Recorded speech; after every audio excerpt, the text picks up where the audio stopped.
Take 2. Okay. Stay. Phone's been naughty tonight. It's jumping around the place. What I'm going to do, just did all this and then deleted it. What I'm going to do is I'm going to outline a concept to you. It's a concept that is I might put into the book, and I can play with it here. It's like a sandbox here. I can chat to you guys, and then if it doesn't work, or you don't like it, I can delete it. Nobody knows. That's not the reason why I delete the videos. The reason why I delete the videos is because usually at some points in the video I said something crazy that wouldn't get me cancelled, but it would just attract like drama that I just can't be arsed with. I wouldn't be cancelled, but I couldn't even be arsed having the arguments about why I said it and what it meant. So, somebody mentioned the Dostoevsky piece on love. I'm going to reshoot that properly and have Pierre XO is going to help me with that. He's going to edit it and it will go on the Richard Granham Philosophy channel. So where we were talking about being excessively clingy around love and acting like Mitya Karamazov, we shouldn't behave that way, or maybe there's another option to behaving that way. That will be on the Richard Granham Philosophy channel. That's coming out there. There is another concept I want to share with you today. Oh, it's beautiful. It's beautiful. It's powerful. It's as good as the VCP concept. I was having a think today. Every once in a while I like to have a think. This is why I had to get everything done and everything boxed off before I can start writing, because when I start having a thought, I need to follow it right the way through. And if I've got loads of distractions, I can't do that. So it was a good bit of reasoning today. Get on to this, right? You know, people in the narcissistic abuse world, the online forums and that, it becomes an obsession that lasts for years. And you go, how could it last for like 5, 6, 10 years? How could it be such a long-term obsession? I mean, imagine you have heartbreak, which is a terrible thing in and of itself. The heartbreak of losing a partner, a lover, or whatever. That's a terrible thing in and of itself. And then there's PTSD. Oh, that's terrible. That's painful. That's awful. And then on top of that, you have a fairly unique, discrete set of symptoms that are around narcissistic abuse, particularly where you don't know yourself, you can't make good decisions about reality, and so on and so forth, right? So despite all that, I'm always like, why are people still chatting on this? 6, 7, 8, 9, 10 years later, haven't they bought like people's courses? Haven't they been to therapy? Haven't they got coaching? And who's fucking coaching them if they're not getting better? And I had this thought today, the obsession with looking into the past and conversing with other people about my narcissistic ex, is a classic Adlerian defense. Stick with me. It's a class, and I can show you how to defeat it within. Well, I don't know. It would differ person to person. I can show you the essence of how to break that cycle in about 5 minutes. You actually doing it in your life, it's going to depend on how much emotional strength you have. The Adlerian defense is the following. It's around love and it's around heartbreak. So if you find these topics too difficult to hear about, you might not want to listen to this. What's really happening with the people who remain obsessed with narcissistic abuse is tragic, but not unfixable. The tragedy is staying within the cycle. The tragedy is just wasting your life. That's tragic. That's not a good use of your time. And it's this. When you're an adult, well, no, even if you were raised in a narcissistically abusive family, it's the same thing. Whether you were raised in a narcissistically abusive family or whether you're an adult who fell for somebody who has narcissistic abuse. Do you remember Room 101 from 1984? People's greatest fear is behind the door of Room 101. And I actually did a video about this a couple of years ago. What's behind the door in Room 101? What's behind the door in Room 101 is they never loved you.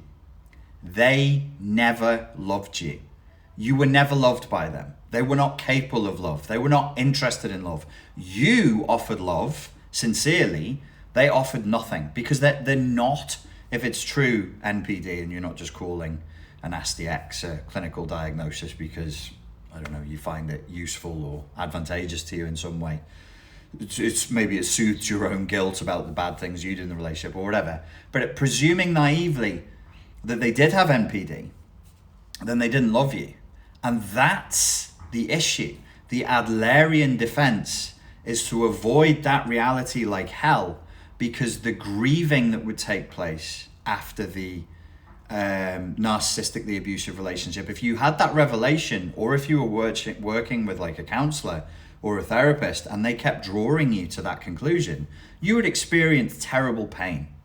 You would experience your heart being broken all over again, and you would cry, and the pain, the emotional pain would be so goddamn awful, it would be physical. You would feel it as a physical pain. And the grieving would last for sure months, probably like a good 6 months or more.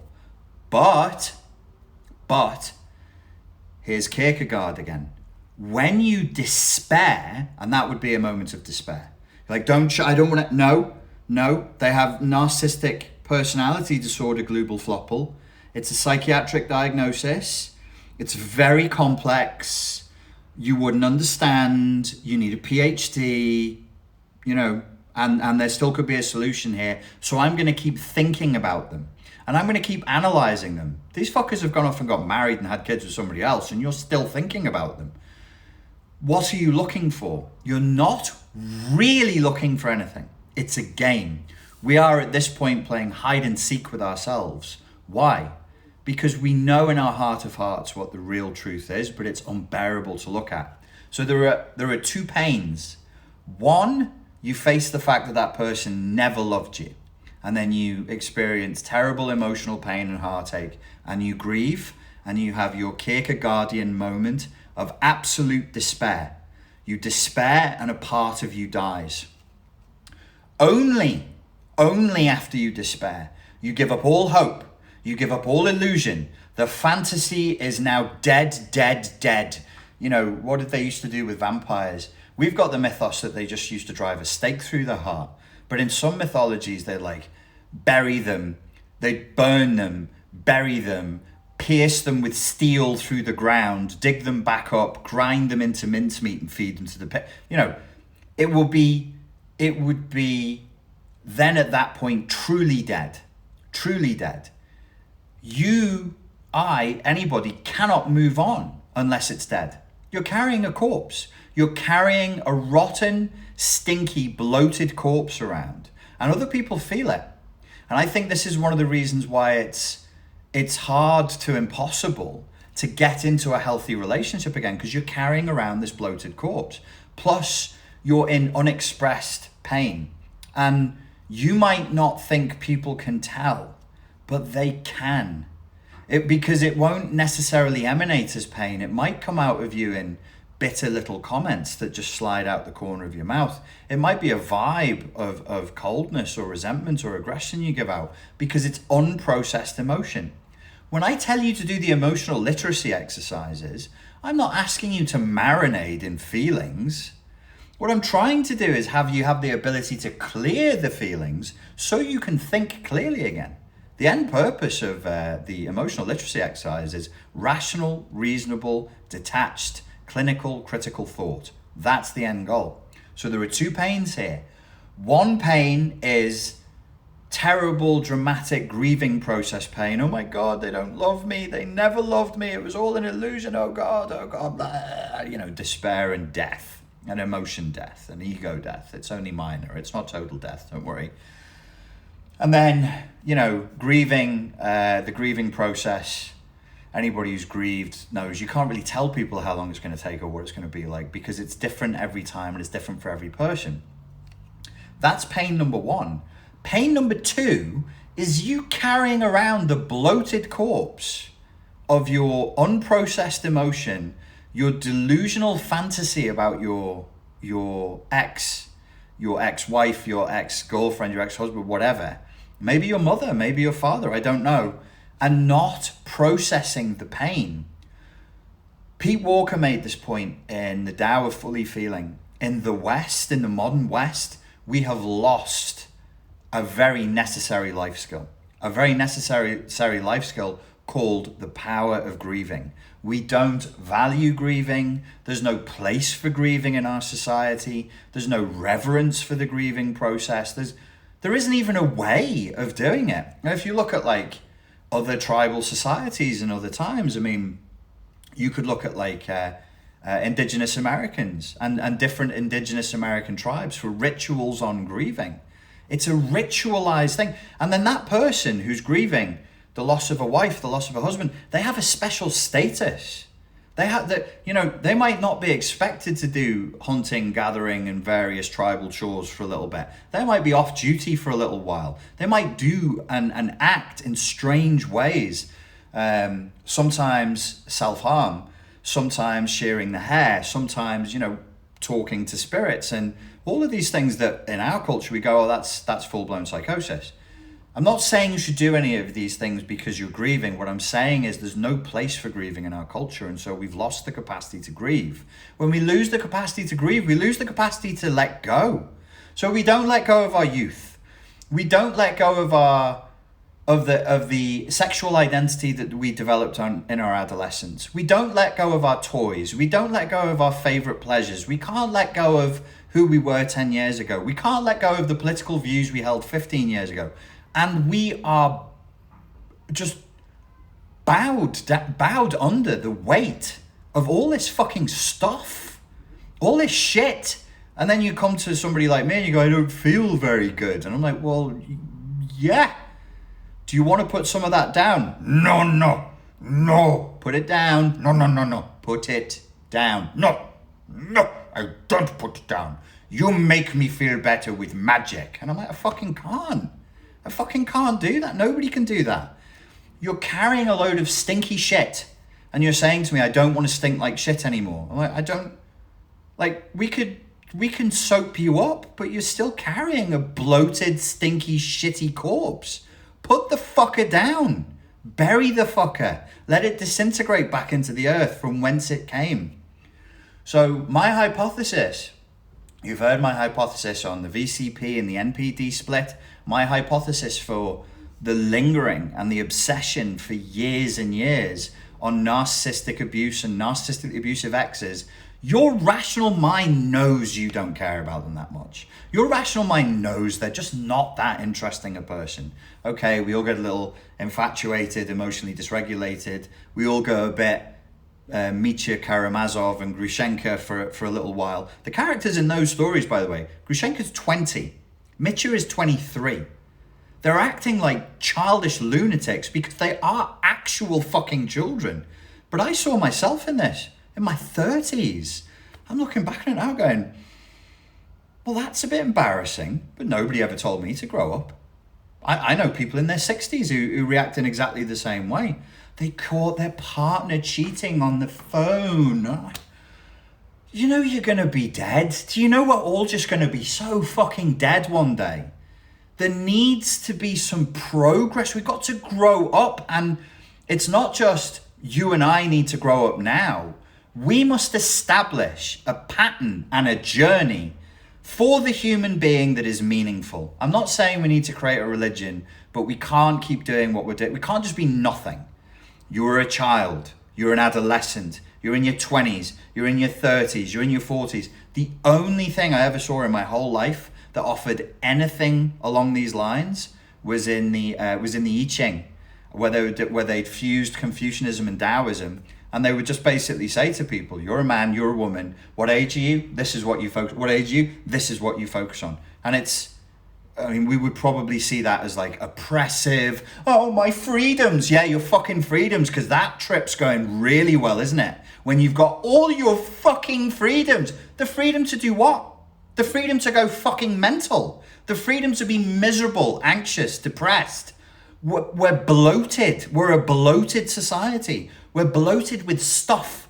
We're bloated with content, and we can't let it go. And then we're all just like creaking under the weight of our own shit, of our own garbage, of our own past. It's a tragedy because it's totally unnecessary. Learn to cry. Learn to despair like an adult. You're not a child. Some things are fucking awful. Just go, this is fucking awful. This is shit. And then cry. What just happened? I realized that this situation was awful. And then I wept. Why did you? I'll never get it back. I'll never get those years back. I'll never get that time back. I'll never get the love back. It's all gone for nothing, for a con, for someone else's pleasure. Okay, comrade, but you loved. They didn't, but you did. Philosophically, not psychologically, not psychologically. We can still find something here. We can still have some redemption. We can take something from this. Outside of the pathology, outside of this fake fucking quackery, medicalizing, pathologizing, everything. It's such nonsense and it's so poisonous. It's so fucking poisonous. It's poisoning the entirety of our culture now. It's pathetic. It's pathetic the way we think. It's so unnatural. It's so alien. We are humans. We've been here for so long without fucking iPhones, without Freud, without fucking antidepressants, without all this fucking shit. And we just lived. We lived and we survived and we thrived under conditions far fucking worse than this. For millennia. Starvation, dysentery, famine, genocide, the Black Death. Look at us now. Fuck me. Motherfuckers were out there needing to face wild animals to eat their dinner one time. To just eat their dinner one time. Okay, it's a long time ago. It's arable farming. It's pre-farming where you keep still. Well, no, people still face wild animals in those times. So like beyond 6,000 years ago. But that's still us, evolutionarily speaking. A goose 6,000 years ago is the same dumb fucking goose as today. You don't change that fast. We did that. And if some animal came and it wanted to tear you and your family apart, you'd pick up a rock and you'd smash its fucking brains in for it. You would face the danger and defeat it. Because if you didn't, you were out the gene pool. That's our heritage. That's my heritage. That's your heritage. If you're here, it's because your ancestors were bad motherfuckers. They smashed in things' heads with rocks to protect theirs and the people they loved. We've lost it. We fucking lost it.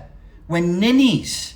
Absolute fucking whinging nincompoops now because we're infantilized by the affluent. Completely infantilized by the affluent.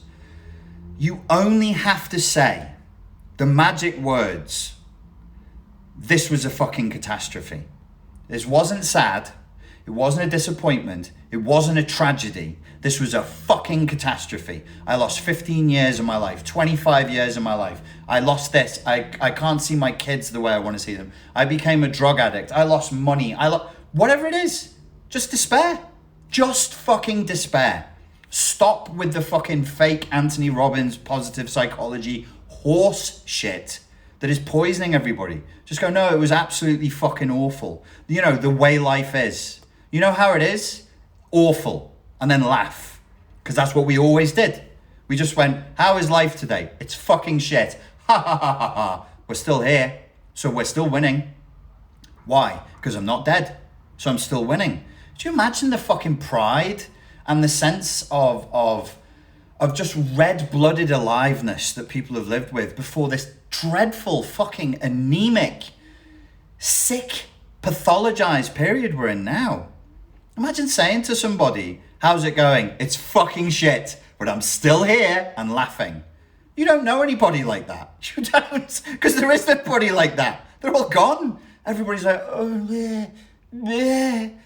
My internet connection was shaky today. What?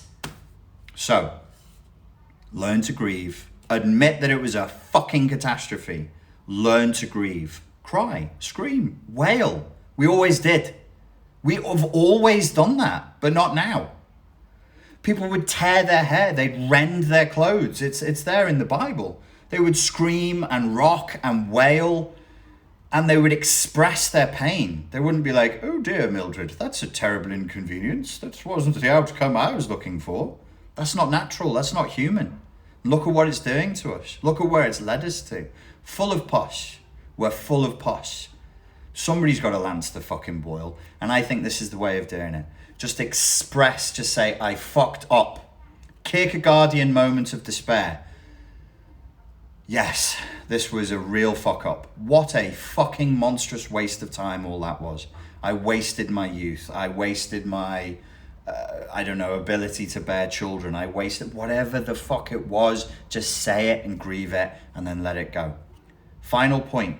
This would mean narcissistic abuse obsession is not narcissistic abuse obsession. If we use Adler and we try and think in terms of systems thinking and we use a systemic model, there isn't an obsession. The obsession is a symptom of denial.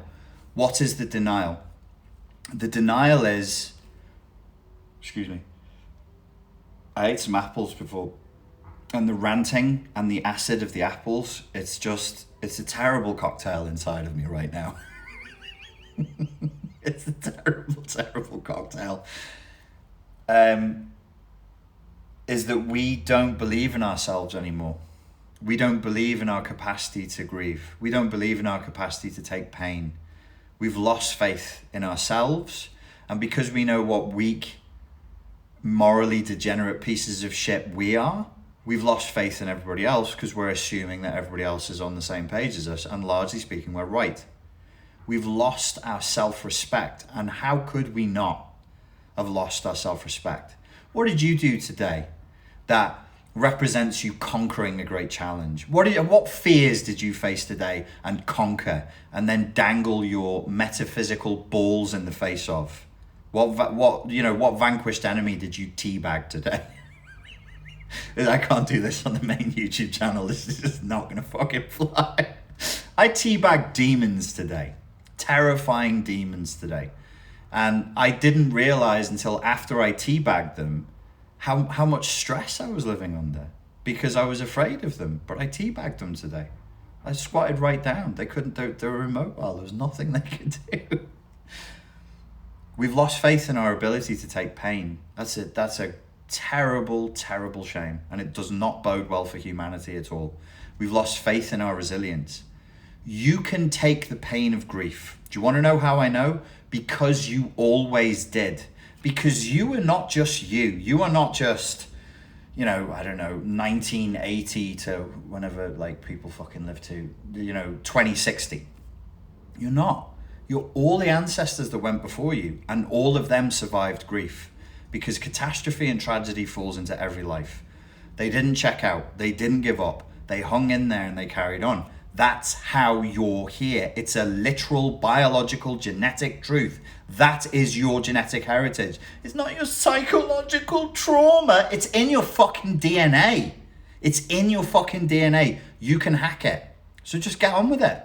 Just get to it. Just say, fuck it then. Let's go. Let's do it like this and see how this works. And it'll hurt. And it'll suck. But you'll be alive. You'll be alive. And you'll recover. And then you can live a normal life afterwards. So that was my concept.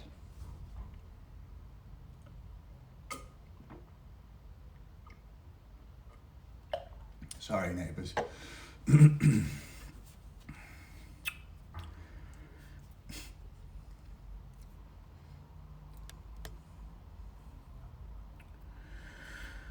Okie dokie. I'll take a moment.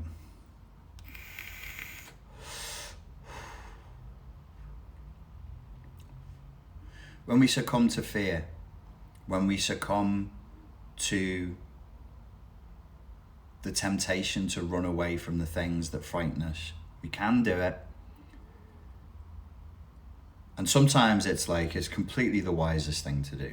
Discretion being the better part of valor.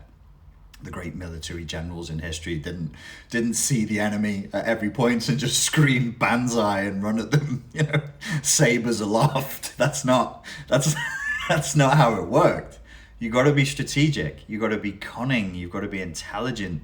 You've got to be I really want to see more cynicism from you guys. I really do.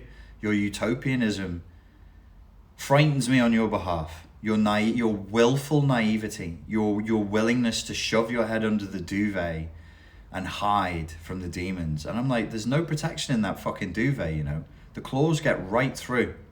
You've no chance like that. You stand and fight, you have a chance. I must see it from you. I need to see, like, it's people pleaser syndrome, it's codependency, I know, but this insistence on pretending that you don't know very well how the world works is exhausting. It's exhausting. You know how the world works because you've lived with evil. You've slept with evil.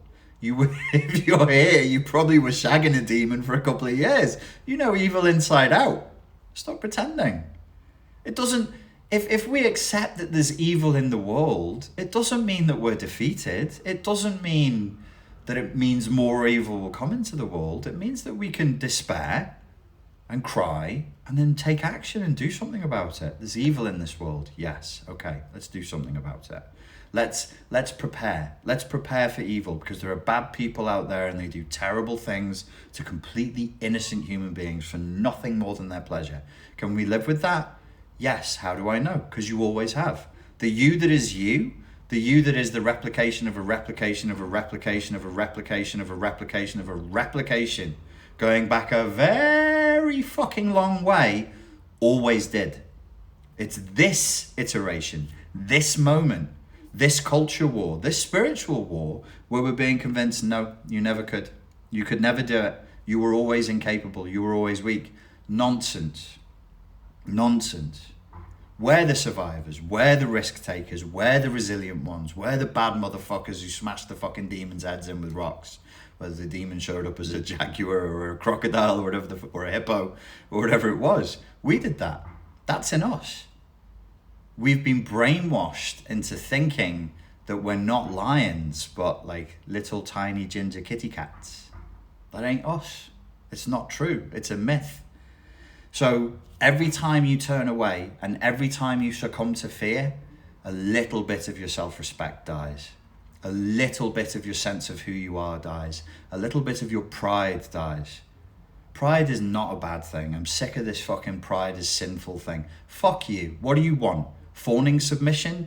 Fuck you. That's no way to live. That's not a philosophy for life.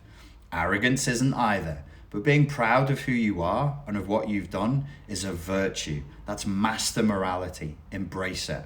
Stop apologizing. Stop apologizing. Stop apologizing for who you are. Stop apologizing for what you want. You see something, you go after it. It's the right thing to do. It's the right thing to do. You see something you want, you should go after it in a forthright, plainly spoken, direct, good-natured, good-humoured, civil and legal way. That's righteous action right there. Let your no be a no and your yes be a yes.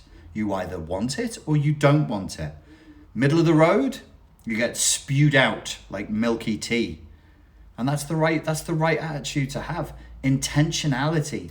You already are a thing. You were already born. You're already here. There is conflict in being. Meaning, you will not be afforded the luxury of no conflict in this life. Because you are here, you are taking up space. Because you are here, you inconvenience people sometimes. Because you are here, you leave a carbon fucking footprint. What do you want to do? What do you want to do? How are you going to live? I'm sorry. Oh God, I'm breathing again. Oh, if only I would stop breathing. Like, go ahead. I mean, what difference is it? You already are anyway. Most of us are anyway. I'm here. Oh, pollution. Oh God. Yeah, I'm here. There's conflict in being. There's cost in being. You will not get through this life conflict free. There's just fucking no chance whatsoever. So you can either hide under the duvet and pretend it's not there, or you can embrace it. I suggest you embrace it. Time's ticking. Tick tock, ticking away. Who's benefiting from your time on earth? You? this is the other thing that I'm sensing, is a general malaise of guilt mixed with resentment, because you know that every word I'm saying right now is true. You might not like it, might piss you off, you might get mad at me, you might get mad at the words themselves, but in your heart, you know it's true. You know every single fucking word I'm saying right now is true. That you shouldn't be living like this, that your coordinates are all screwed up, that you got tricked. Don't worry, we all did. We've all been conned. We've all been conned. Original sin. You're just bad to the bone. And I'm like, sorry, I don't read that story that way. I think that's the incorrect interpretation of that story. And if that is the way I'm supposed to read that story, fuck the story. Fuck off. Find another story. There's plenty of them. There's fucking, in that time and in that place, you think that's the only story that was knocking around the Mediterranean, Egypt and the Middle East? Get the fuck out of here. There's a plethora, a panoply of tales and narratives about the origins of human beings. We could just take fucking Enki instead, and then we'll talk about the Anunnaki again. All right, I'll take a couple of questions and then I'll wrap it for the night. If you could ask me a question, I'm not going to take any video calls tonight, guys, because I don't want to be on for too long. So if you just ask a question, make it a sentence long, and then a question mark, and I'll do my best.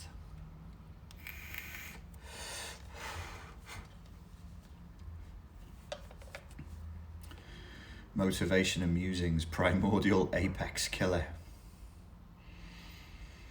That's what we all are. Think of all the beings that have died just so you can live, you selfish, sinful, dirty, wretched little human, kneel at my feet. What kind of a God? What kind of a God talks to his people like that? What the fuck is that?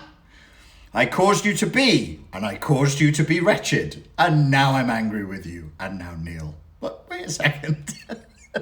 Why did you just make us righteous and lovely? Will you save this live? As long as in the next 15 minutes that I'm on, I don't say anything insane. Bury the corpse. Is it a mindset shift? Says Copy Capital.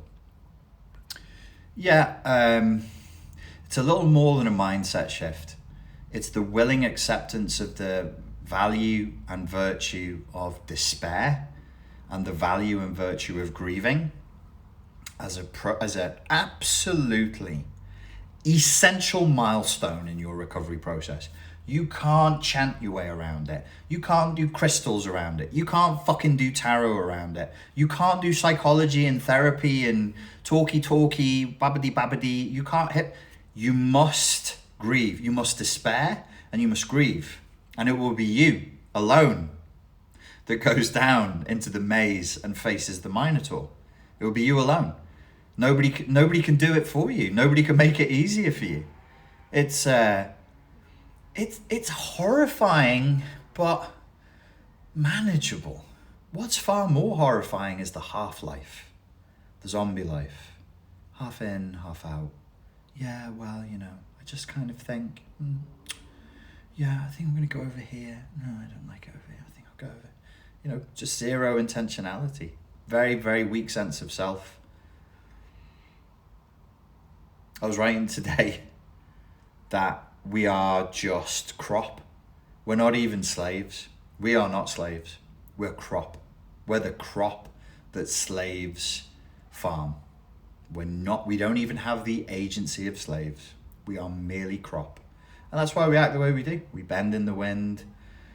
We don't have legs. We can't move. We can't talk. If it's a good day, bit of sun. If it rains, bit of rain. We're just passive, completely passive, just waiting to be reaped by the reaper, by him who reaps. Matthew 14:11. Do any of you know what Matthew 14:11 says? Without looking off the top of your heads, I'll be super impressed if anybody does. You can only save yourself. You have to feel the pain. Yes? It's more than just feel the pain. When you grieve, let me say this with more nuance at a higher resolution. When you despair, you give up You give up. You must give up. You must give up. Not your whole life, not the life project, the effort, don't give up on that. But your little obsessions, your obsession with your narcissistic ex, the hope that the relationship will ever come about again. Sometimes it's the hope, I don't want to be too cruel in one live, but some of us are hoping for things that are never going to happen. And our hopes are totally unrealistic. And it's really dangerous. It's really misery inducing. Accept.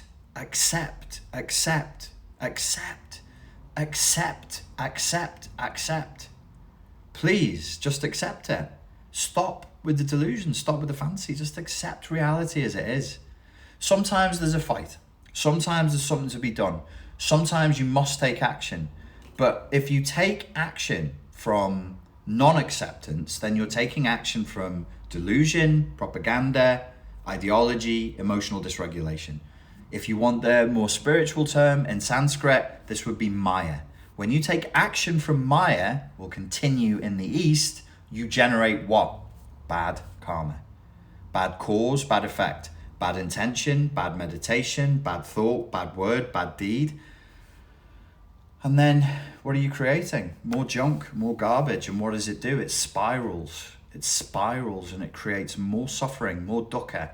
What? Dukkha? Yeah, dukkha. D-H-U-K-K-A. More suffering. More suffering because we won't accept. When we accept reality, when we've processed our emotions and accepted our emotions and integrated them by accepting them, and we can think clearly, like critical thinking. The Buddhists invented critical thinking 4,500 years ago. Critical thinking, the capacity to think in a detached way, allows for clarity. If you're a military strategist and you're going to take on the enemy, are you better off in this clouded, impassioned state, Mitya Karamazov style, going crazy? It's a vendetta, I have to, Or are you better off just calmly assessing what resources you have, what resources they have, what targets are available, what your strengths are, what your weaknesses are? You know the answer. You know the answer. We know that when it's vague, or it's a model that's like exotic, like ancient warfare. But you'd be like, well, what about when you strategically go to the supermarket? Oh no, that's different. That's a different mind. No, it's the same mind. It's the same mind. Or when you're trying to process a relationship that's over. So you must give up. When I say despair, when I say grieve, you're giving up hope in that thing. You're burying it. You're burying it. Like if somebody dies, you will dream of them. And a part of you hopes that somehow, miraculously, they will return. It's extraordinarily tragic and sad. And then people report waking up and their ex-wife was with them and now they have to relive the grief of knowing that she's not. The hope penetrates through the ego, the conscious mind, down into the unconscious. If I could just see them again, just for 30 seconds or a day, or, this is what I would say, this is what I would do. And then slowly as you grieve, there's your desire and there's reality. And the Maya is in between the two, and your desire slowly aligns with reality. And that's it. Then you realize that it's done. It's over. It's been over. And you're not gaining anything by holding on. There's no benefit to you in holding on to that. So the despair and the grieving is giving up and burying the dead. So it's more than just feeling the pain.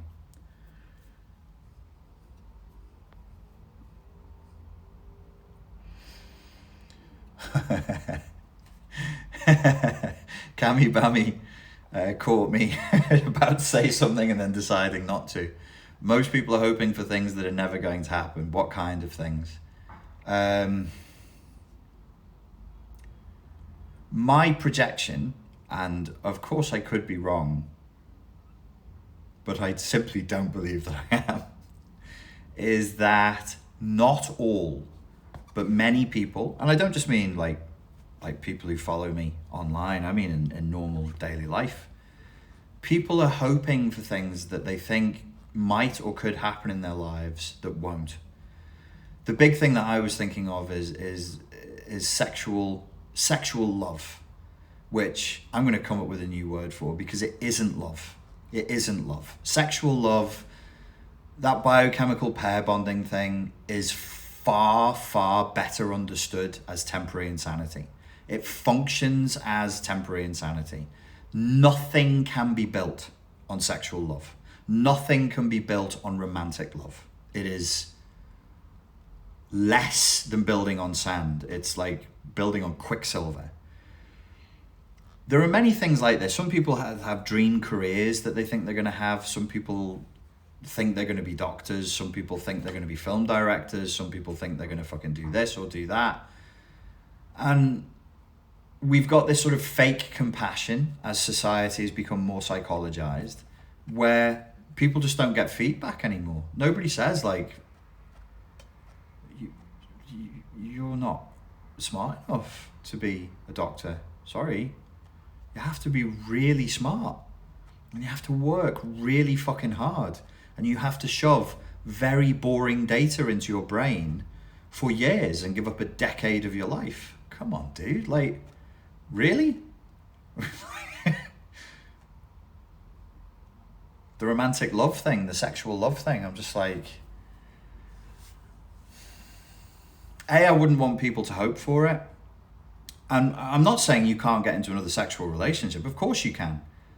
But, you know, everybody likes to flex online and be like the smart one who's I'm going to say this thing that's like, and I'm going to show off like, boom, because this is my avatar of who I am on YouTube or Instagram or whatever. But you know what a fuck up you are. I know what a fuck up you are because I know what a fuck up I am. Yeah, well, next time I'm in a relationship, it's going to be like Oprah Winfrey said, and we're going to have clear communication, and it's going to be fucking dandy. Is it? Is it? Is it? Because every relationship you've had so far is a karmic echo of every relationship you've had so far, and they've all been a fucking mess. So, the best predictor of future behavior, I regret to inform you, statistically speaking, is past behavior. You're still you. You have the same desires because you've not despaired, you've not grieved. And so, you know, all of us must know this on some level. Like, how much of the 16-year-old you is still around? There's a fucking meditation to reflect on. How much of the 16-year-old, it's not a sin if part of you is still there from 16. Let's not create some weird new punitive ideology where like the clean ones have nothing of their past, but the shit ones are in the past. No. Nobody's clean. Nobody's clean. There's no orthodoxy here.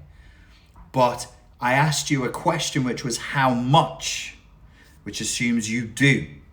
You do have your 16-year-old self in you, but how much? A little bit? This much? This much? This much? This much? Do you think that is affecting you? How much of your view of love, let's say, because narcissistic abuse, people who are interested in narcissistic abuse, it's around love. How much of your views around love and sex are hangovers from when you were 16? I just had this flash into my mind.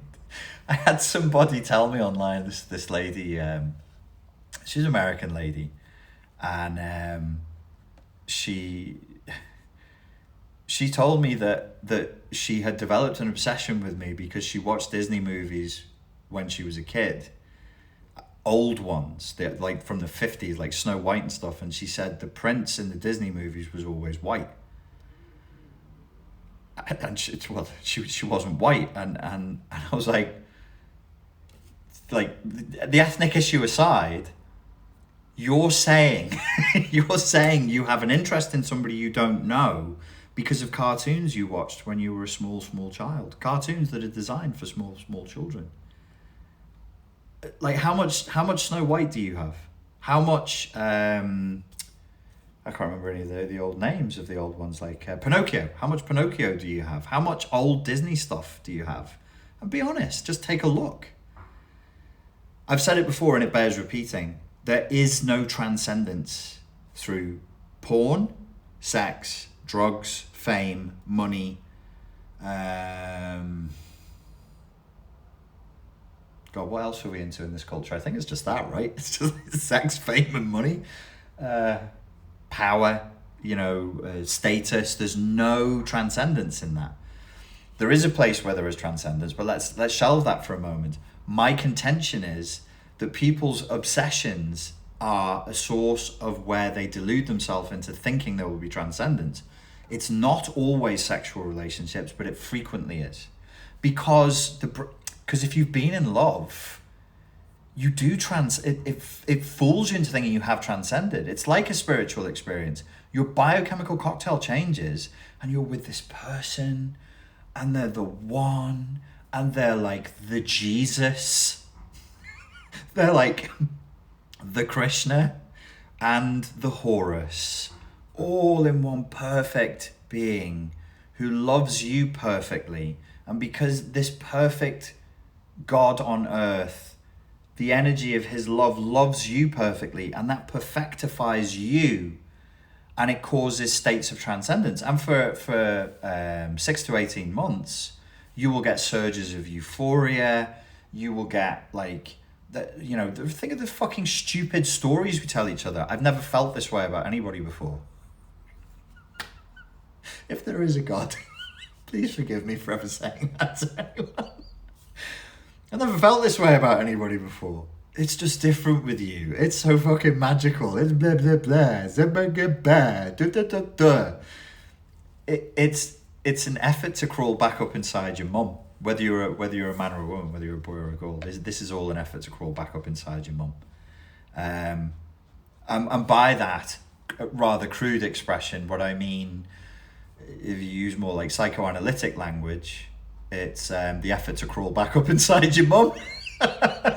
Your mutter, dynamuti, hinunter dynamuti. The more psychoanalytic language is, it's like trying to recede from the dangers of the world to a place where you're infinitely safe. It's the perfect, quiet, dark, uninterrupted space. All your needs are taken care of. It's like the Garden of Eden and the Matrix. Well, it is the Matrix means womb, so it is a matrix that you're inside of. And the matrix and the womb are essential components to our unconscious sense of where transcendence comes from. I'm not saying you can't have good things in your life. I'm not saying you won't be in love again or that you shouldn't be in love again. Be in love again. Do love again. Have a sexual relationship with somebody again. But don't approach it like Mitya Karamazov. Don't fling yourself into some bipolar, manic, dysregulated, Maya-infused state, thinking that person is the solution to all your problems. Your back's still going to hurt.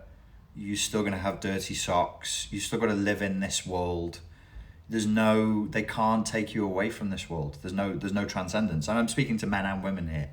The trope would be that only women think this way. That is utter bollocks. Men are exactly the same.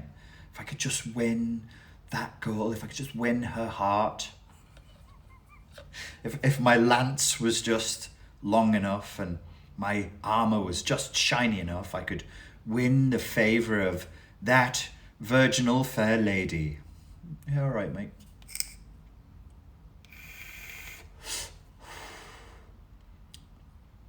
Let me know how it plays out.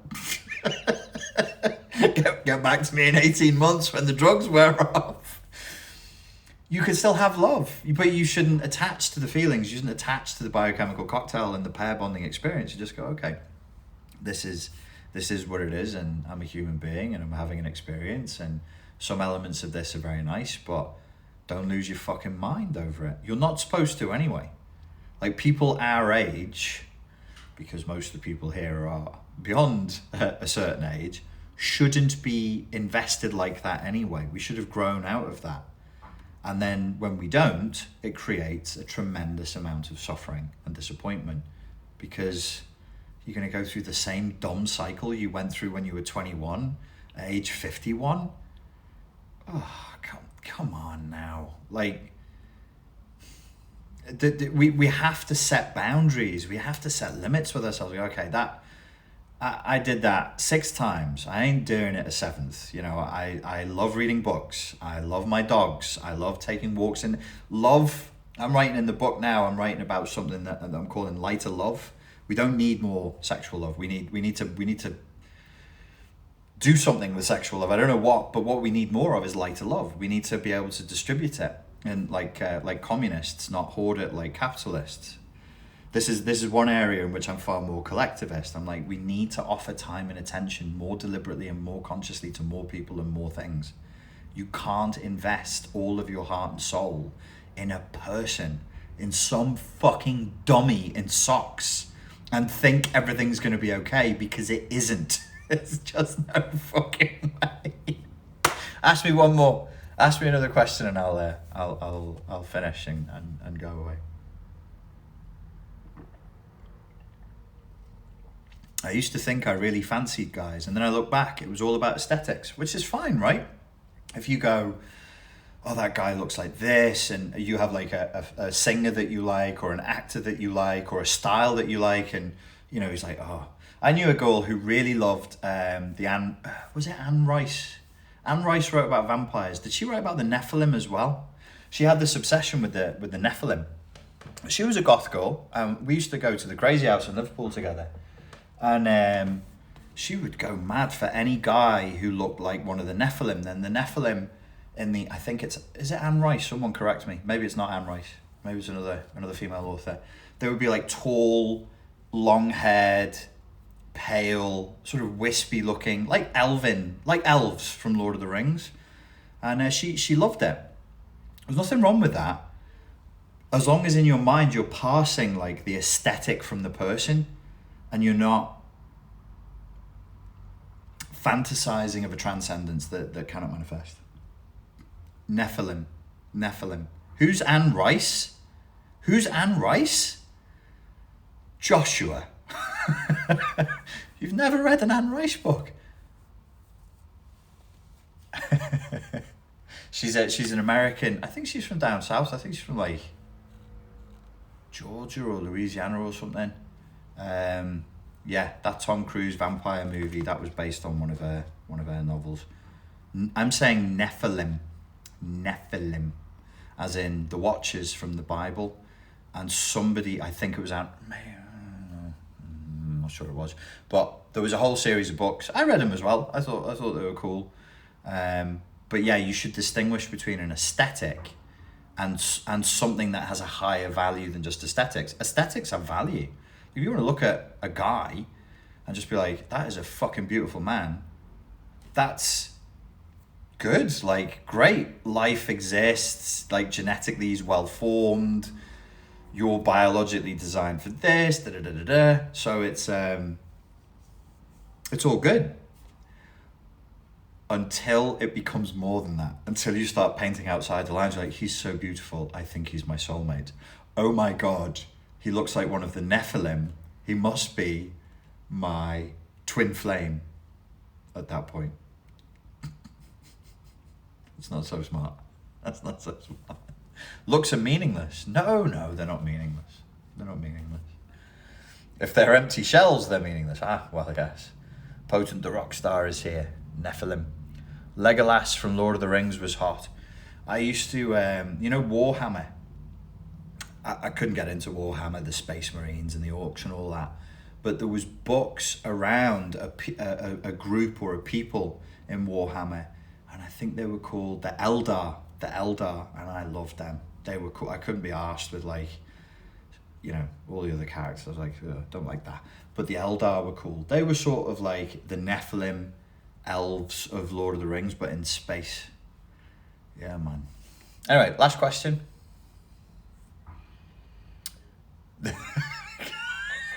Bammy says, this is all pretty crushing, but thank you, I guess.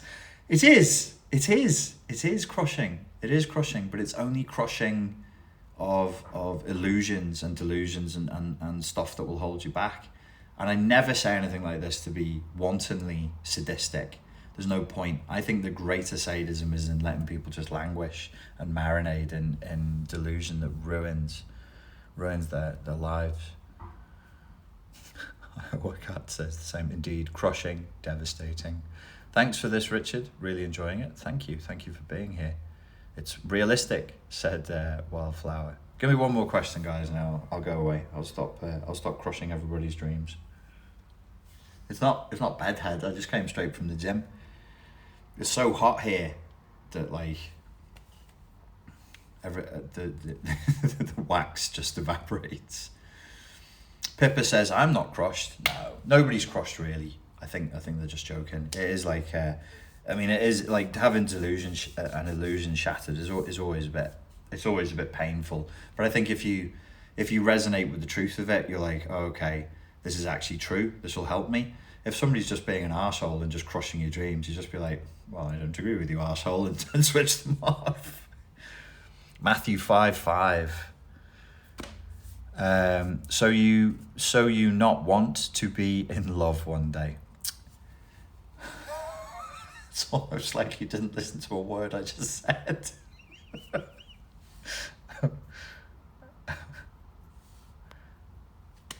You're only one man, you can't crush dreams, says Lady Bex. That's a healthy attitude. Love is real, but is not a delusion. Okay. Wouldn't it make more sense to have a fulfilling relationship with ourselves? I don't think that we can put the self at the center of life. I think that's a mistake. I think we've tried that and it doesn't work. We've moved, I would claim, beyond putting ourselves at the center of life to putting pleasure of the self at the center of life. And it's an absolute bomb. It's an absolute poison. And it will herald the what Nietzsche called the Untergang, the downgoing of humanity. Not that we put self where God was, that was bad enough, but we've put pleasure of the self where God was. And in a gene species sense, it's suicide. It's total suicide. It is like, it's like finding the ultimate toxin to get rid of a parasite. You just go, oh, I don't know if you watched Tomorrow's War with Chris Pratt. It's not great. It's a silly film, but it's action for an hour and a half. And if you like Chris Pratt, you'll enjoy it. It's an interesting concept. But as with all these films where they're fighting aliens, they have to find a way of getting rid of the aliens. So you have to find that one weakness that this powerful virus, parasite, predatory species has. This is ours. Our weakness, yes, is narcissism, and yes, is egotism, absolutely. But when you combine egotism, narcissism with the power to endlessly pleasure ourselves, you're really pulling the trigger on the species. And we're in, if you imagine they did this in the Tom Cruise movie as well. Well, it had different names, didn't it? Like Die, Live, Repeat, and then it was released in America under another name. When you actually find the hive of aliens and you put the toxin in the hive of aliens, the alien hive kind of goes and starts to corrupt through the network as the toxin spreads through the network. That's where we're at now. The toxin is spreading through the network, and that's why we're seeing network collapse, because this toxin is powerful. It's really powerful. It's like an anthropo toxin, and it's spreading. And we're the spreaders. We love it. So it seems to be a precious resource, but it's actually killing us, and we make more of it, and we spread it around ourselves. It's genius, utterly genius.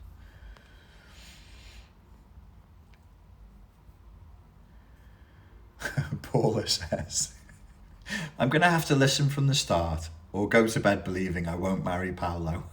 I don't know what to tell you, mate. Don't know what to tell you. You've got those are the two choices. Just go to bed believing you'll marry Paolo. He'll come around. The aliens are terrifying in that movie. Yeah, they are. Yeah. They have tentacles as well. There's a lot of aliens with tentacles. I don't know if you noticed that in recent movies. Even with brain's not working very well tonight. Arrivals. Yeah. Mark, fully capably. Then what should we put first? God bless you, Mark. That's a question to end on. Tell me, ladies and gentlemen, anybody who watches this who's of a mind to do it, if putting the self where God was, as Nietzsche predicted we would, to justify killing God, and that it would herald an age of hedonism combined with nihilism, and then topping that by putting pleasure of the self first, and that's toxin I'm claiming, what would be the fastest acting antidote? If pleasure of the self is now central, and that acts as a fast acting toxin that's causing the rapid contraction of humanity, I claim. It's beautiful, I love it, but it's causing the rapid contraction of humanity. What could we put in its place, or what? It reminds me, of a dirty joke my Jewish friends told me once. It doesn't. It's just my shit Zizek impression. Right, that's it. Ladies and gents, thank you very much for your time and for your attention. I hope that was useful. Please tell me in the comments what you think should be central in our lives. That's it.